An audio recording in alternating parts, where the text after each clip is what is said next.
അത് കഴിഞ്ഞിട്ട് പിന്നെ ഡിഗ്രി കഴിഞ്ഞ് പിന്നെ ജോലിക്ക് കയറി അല്ലേ? ഡിഗ്രി കഴിഞ്ഞ ആ സമയത്ത് കുറച്ച് ഈ ആൽബത്തിന്റെ ട്രെൻഡ് ഉണ്ട് സമയത്ത്, മാപ്പിള ആൽബത്തിന്റെ ട്രെൻഡ്. ആ സമയത്ത് കുറച്ച് ആൽബത്തിലെല്ലാം പോയി ചെയ്തു. അന്ന് എങ്ങനെയെങ്കിലും അഭിനയിക്കണം, മനസ്സിലായോ? സിനിമ എന്നില്ലെങ്കിൽ ആൽബം, ഇല്ലെങ്കിൽ അന്ന് ഈ ഹോം സിനിമയൊക്കെ ഉണ്ടായിരുന്നു മലപ്പുറം ഭാഗത്ത്, ഒരു 1.5 മണിക്കൂർ DVD സിനിമ. അപ്പൊ അതിലെങ്കിലും അഭിനയിക്കണം, കാരണം ക്രേസ് ആണ്. പക്ഷെ അങ്ങനെയൊക്കെ ആൽബത്തിൽ കുറച്ച് ആൽബം ചെയ്തു. ചില ആൽബങ്ങളൊക്കെ ശ്രദ്ധിക്കപ്പെട്ടു, കോമഡി ആൽബമൊക്കെ. അന്നൊരു ഷുക്കൂർ സുന്ദർ എന്ന് പറഞ്ഞ ആൽബം, അതിലൊരു സോങ് ഒക്കെ ഞാൻ ചെയ്തിട്ടുണ്ട്, 1-2 സോങ് ചെയ്തിട്ടുണ്ട്.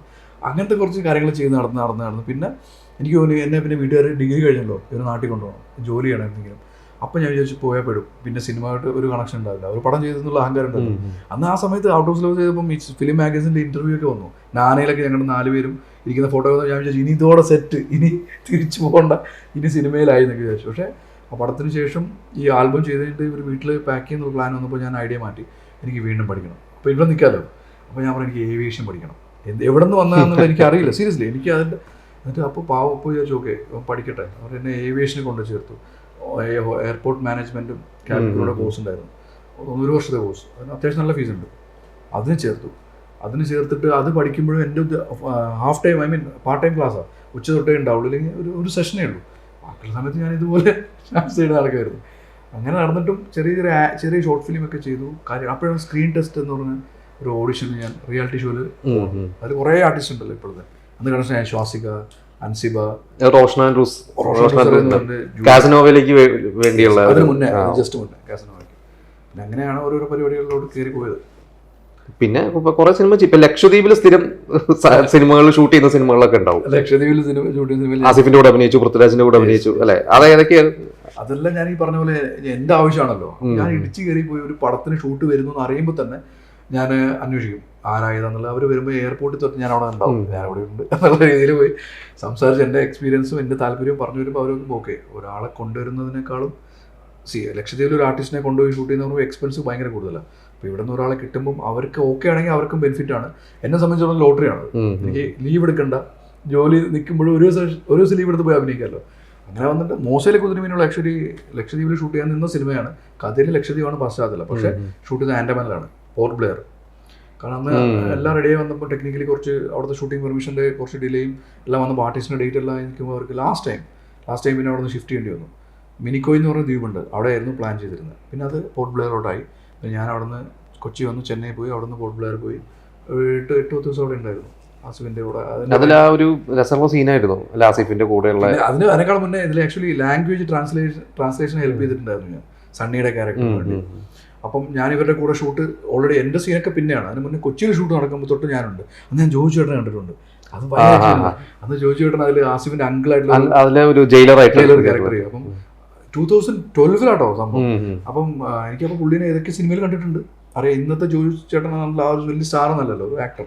അപ്പോൾ ഞാൻ പുള്ളി യൂണിഫോം ഇട്ട് വളരെ സിമ്പിളായിട്ട് ഇങ്ങനെ ഫോണൊക്കെ വിളിച്ച് നടക്കണം. ആ പുള്ളി ഒരു കാറുണ്ട്, ഒരു പഴയ വണ്ടി ഉണ്ടായിരുന്നു. ആ പുള്ളി നല്ല ചൂടാണ്. എവിടെ നിന്നറിയാം, ഏലൂരില്ലേ, FICTയുടെ ഒരു അവിടെ ജയിലിന്റെ സെറ്റ് അവിടെ. അപ്പം അവിടെ ഞാൻ പുള്ളിയുടെ എന്നെ പരിചയപ്പെടുത്തിയിട്ടുണ്ടായിരുന്നു. ഇങ്ങനെ ലക്ഷദ്വീപിലെ ലാംഗ്വേജിന്റെ ട്രാൻസ്ലേഷനൊക്കെ ചെയ്യുന്നുണ്ട്, ഒരു ക്യാരക്ടർ ചെയ്യുന്നതെന്ന് പറഞ്ഞു. അപ്പോൾ പുള്ളിയെ നിൽക്കുമ്പോൾ ഞാൻ പുള്ളിയുടെ കൂടെ നിന്ന് സംസാരിച്ചു. അതിൻ്റെ പുള്ളി പറഞ്ഞാൽ ചൂടാണ്, വണ്ടി കയറിയാണ്. പുള്ളി വണ്ടി കയറി AC ഇട്ട് എന്തെങ്കിലും കൂടെ ഇരുത്തി ഞങ്ങളായിട്ട് കുറച്ച് പേരൊക്കെ സംസാരിച്ചു. അത് ഭയങ്കര എക്സ്പീരിയൻസ് ആയിരുന്നു. അത് കഴിഞ്ഞിട്ട് സണ്ണിയുടെയും ആസിഫിൻ്റെയും കൂടെ അവരുടെ വണ്ടിയിൽ ലൊക്കേഷനിലൊക്കെ ഞാൻ പോയി. അപ്പോൾ സണ്ണി ഇരിക്കുന്നു, ആസിഫ് ഡ്രൈവ് ചെയ്യുന്നു, ആരോ ഒരാളും ഡ്രൈവ് ചെയ്യുന്നു, ബാക്ക് സീറ്റിൽ ഞാനിരിക്കുന്നു. അപ്പോൾ ഞാൻ വിചാരിക്കും ദൈവമേ ഇവരുടെ കൂടെ ഞാൻ കാറിൽ ഇരുന്ന് പോകണം. അപ്പോൾ എനിക്ക് അന്ന് കിട്ടിയൊരു പോസിറ്റീവ് വൈബ് ഉണ്ടല്ലോ. കാരണം ഇത്രയും ഇറങ്ങുമ്പോൾ ഫാൻസ് വന്ന് പുതിയതാണ് ആസിഫിനും സണ്ണിനെല്ലാം. അപ്പോൾ നമ്മൾ നോക്കുമ്പോൾ ഇവരുടെ കൂടെ നമ്മൾ കുറച്ച് നേരം സ്പെൻഡ് ചെയ്യുന്ന നമുക്കൊരു ഭയങ്കര വൈബാണത്. അതൊക്കെ എനിക്ക് എൻ്റെ സിനിമയിലേക്ക് പോകാനുള്ള ആഗ്രഹത്തിന് ഐ മീൻ ഡെപ്ത് കൂട്ടിയിട്ടുണ്ട്, തീഷ്ണത കൂട്ടിയിട്ടുണ്ട്. അപ്പോൾ ഞാൻ ചോദിച്ചു എന്തായാലും ഇനി സിനിമ വിട്ടിട്ട് വേറെ ഒരു പരിപാടിയില്ല. അങ്ങനെ അത് ചെയ്തു. മോശയിൽ പിന്നെ അനാർക്കലിയിൽ അതും യാദൃശ്ചികമായിട്ട് കിട്ടിയ ചാൻസാണ്. ഞാൻ ചോദിച്ചിരുന്നു, പക്ഷേ അതിനകത്ത് അങ്ങനെ ഒരു ക്യാരക്ടർ കിട്ടുമെന്ന് വിചാരിച്ചില്ല. അതും രാജുവേട്ടൻ്റെ കൂടെ കോമ്പിനേഷൻ ഒരു ഡയലോഗ് ഉണ്ട്, 2-3 ഡയലോഗ് പറഞ്ഞിട്ട് ഫേസ് ടു ഫേസ് ഉള്ള സീനാണെന്ന്. അതും ആ സീൻ കാണുമ്പോൾ ഇപ്പോഴും അതൊരു കോമഡി വർക്കൗട്ട് ആവുന്ന സീനാണ്. അത് ആൾക്കാർ പറയുമ്പോൾ ആൾക്കാർക്ക് ഓർമ്മ വരും ആ സീൻ. അതൊരു ഭയങ്കര രസമുള്ള എക്സ്പീരിയൻസ് ആയിരുന്നു. പിന്നെ അതിൻ്റെ സോങ്സിലൊക്കെ ഉണ്ടായിരുന്നു, സോങ് കെട്ടിലൊക്കെ ഉണ്ടായിരുന്നു. പിന്നെ ഡൈവിങ്ങിൻ്റെ സീക്വൻസിലുണ്ടായിരുന്നു. ഡൈവിങ് ഞാൻ ചെയ്തിട്ടില്ല, ലക്ഷദ്വീപുകാരനാണെങ്കിൽ പോലും എനിക്ക് ഡൈവിങ്ങിനോട് വലിയ താല്പര്യം ഉണ്ടായിരുന്നില്ല. നീന്തലറിയാം, സ്നോർക്കലിംഗ് ചെയ്തിട്ടുണ്ട്, ഡൈവിങ് ഞാൻ ലൈഫിൽ ചെയ്തിട്ടില്ല. ഞാൻ ആകെ ചെയ്ത ആ ഒരു സിനിമയ്ക്ക് അപ്പോഴാണ് ചെയ്യുന്നത്, അതിന് മുന്നേ ചെയ്തിട്ടില്ല. അതൊരു നല്ല കോമഡി എന്നല്ല, ഒരു ഭയങ്കര എക്സ്പീരിയൻസ് ആയിരുന്നു. അത് രാജുവേട്ടനോട് സംസാരിക്കാൻ പറ്റും, ബിജുവേട്ടനെ കണ്ടു, പിന്നെ പിന്നെ അതിന്റെ എനിക്ക് കമൽ സാറിന്റെ 2 സിനിമ ചെയ്തു. പ്രണയമീനുള്ള കടലും വിവേകാനന്ദനും ചെയ്തു. പക്ഷെ വിവേകാനന്ദ റീസെന്റ് ആണ് ചെയ്തത്. അതെ അതെ അതെ. അപ്പൊ പ്രണയമീനുകളുടെ പിന്നെയും കുറച്ചും കൂടിയും ലെങ്തി റോളാണ് കിട്ടിയത്.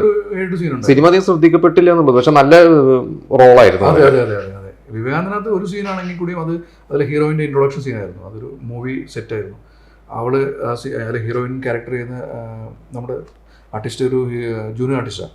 അപ്പോൾ ആ ഷോട്ട് എടുക്കുന്ന ഡയറക്ടറായിരുന്നു. അപ്പോൾ അത് ഒരു സീൻ. പക്ഷേ സീരിയലിന്റെ ഇടയ്ക്ക് പോയി മഴവിൽ മനോരമയിലെ സീരിയൽ ചെയ്യായിരുന്നു, സ്വയംവരം എന്ന സീരിയൽ. അപ്പോൾ അതുകൊണ്ട് എന്നോട് അതിനകത്ത് വേറെ ക്യാരക്ടർ ഉണ്ടാവുമായിരുന്നു. പക്ഷെ എൻ്റെ ഹെയർ കട്ടൊക്കെ വേണമായിരുന്നു. സീരിയൽ ചെയ്യുമ്പോൾ പിന്നെ ഈ പറഞ്ഞ ലുക്ക് മാറ്റാൻ കുറച്ച് പ്രശ്നമാണ്. അപ്പോൾ അതാണ് ഇപ്പോൾ ഈ ലുക്ക് വെച്ചിട്ടാണ് ഇപ്പോൾ ഞാനിങ്ങനെ കുറച്ച് നാളെ ഇനി